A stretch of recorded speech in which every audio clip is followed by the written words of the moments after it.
একটা নতুন ডিশ, আমার চ্যানেলের জন্য নতুন dish, fish salt and paper. Authentic recipe fish salt and paper আপনাদের কাছে তুলে ধরছি। তার জন্য কী কী উপকরণ লাগছে এবং কীভাবে বানাতে হচ্ছে সম্পূর্ণ প্রণালীটা আপনাদেরকে শেয়ার করছি। প্রথমে কিছু উপকরণ আমরা রেডি করে ফেলছি, স্টেপ বাই স্টেপ আমরা করব। তো সেক্ষেত্রে আমরা দেখে নিচ্ছি কী করছি। কিছু কাটিং করতে হবে। অ্যাকচুয়ালি ফিশ সল্ট অ্যান্ড পেপারের মেইন হচ্ছে কাটিং, তো আমরা কিছু কাটিংয়ের কাজ করে ফেলছি। বেল পেপার হচ্ছে ফিশ সল্ট অ্যান্ড পেপারের মেইন একটা উপকরণ। উইদাউট বেল পেপার কিন্তু ফিশ সল্ট অ্যান্ড পেপার বা চিকেন সল্ট অ্যান্ড পেপার বা ভেজিটেবল সল্ট অ্যান্ড পেপার, যে কোনো সল্ট অ্যান্ড পেপারের রেসিপি ইনকমপ্লিট থাকে। কেন সল্ট অ্যান্ড পেপার রেসিপিটা এই জন্যই করা হয়েছে, এটা একটা হেলদি রেসিপি, এটা স্ন্যাক্সের একটা মেজর পার্ট, আবার চাইনিজদের জন্য যে কোনো স্টার্টারেরও একটা পার্ট। আমরা ইন্ডিয়ানরা জেনারেলি সল্ট অ্যান্ড পেপার রেসিপিটা চাইনিজ খাবার যখন অর্ডার করি কোথাও, স্টার্টার হিসাবেও আমরা অর্ডার করে থাকি।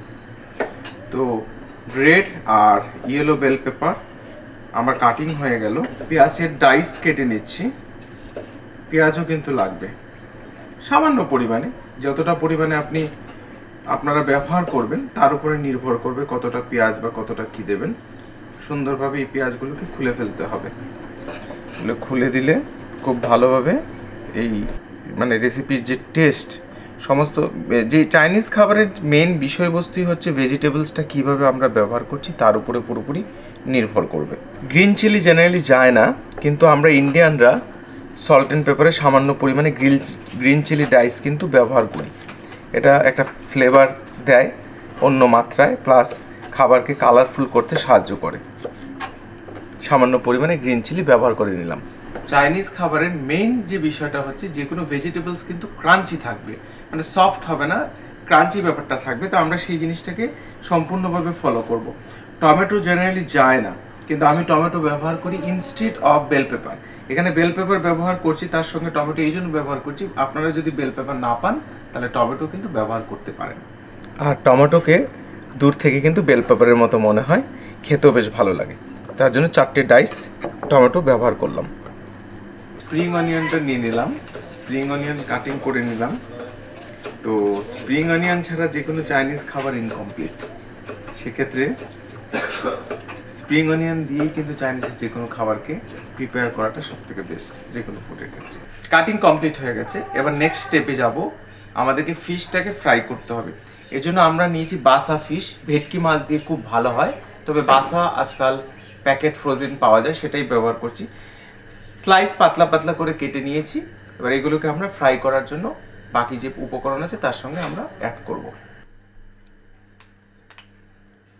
পরিমাণ মতো সল্ট, পরিমাণ মতো ব্ল্যাক পেপার, সামান্য পরিমাণে আজিনামোটো, সামান্য পরিমাণে সয়া সস,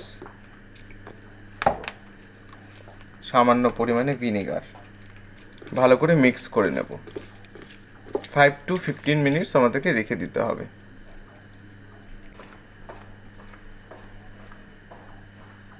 আদা পেস্ট আর রসুন পেস্ট যে কোনো চাইনিজ খাবারের কিন্তু মেইন উপকরণ। তো এখানে রসুন পেস্ট সামান্য পরিমাণে ব্যবহার করলাম, সামান্য পরিমাণে আদা পেস্ট।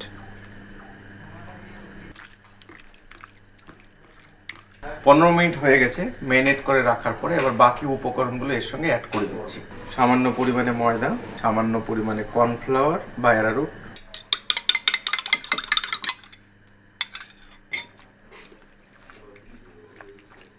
ডিমটা অ্যাড করার পরে একটু মিক্স করে নিতে হবে।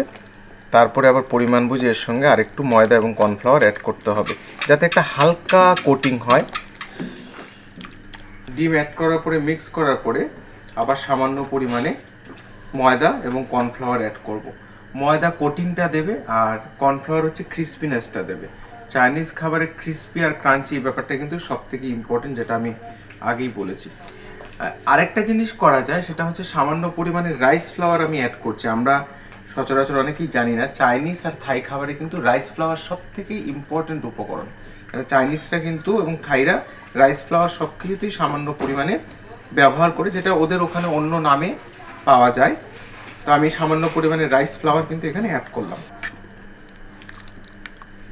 খুব ভালো করে মিক্স করে নিলাম।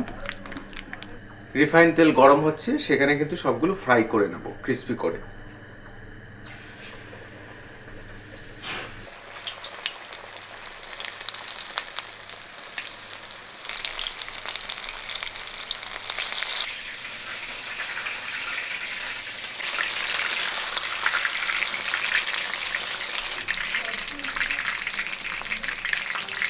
খুব সুন্দর একটা গোল্ডেন কালার এসছে, এটা কিন্তু হয়ে গেছে।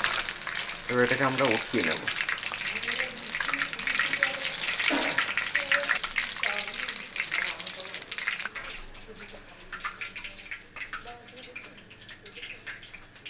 চাইনিজ কড়াই নিয়ে নিয়েছি, চাইনিজ কড়াইতে রিফাইন্ড অয়েল সামান্য পরিমাণে দিয়ে দিচ্ছি। চাইনিজ কড়াইয়ের অ্যাকচুয়াল নাম হচ্ছে চাইনিজ ওক, সেই ওক নিয়ে নিলাম। তাতে রসুন চপ সবার আগে, সামান্য পরিমাণে আদা কুচি, সমস্ত ভেজিটেবলসগুলো দিয়ে দিচ্ছি।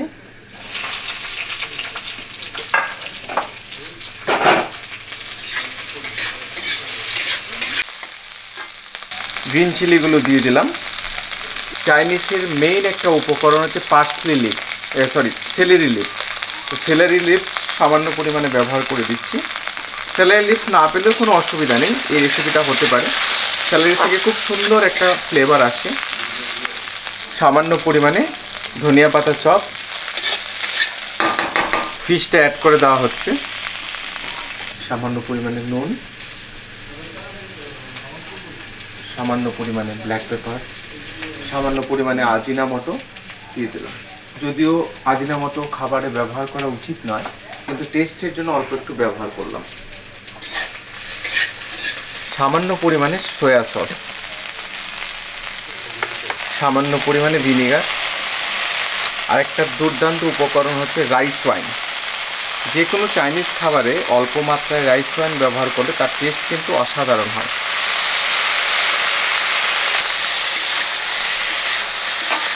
প্রিপারেশন কিন্তু 100% রেডি টু সার্ভ।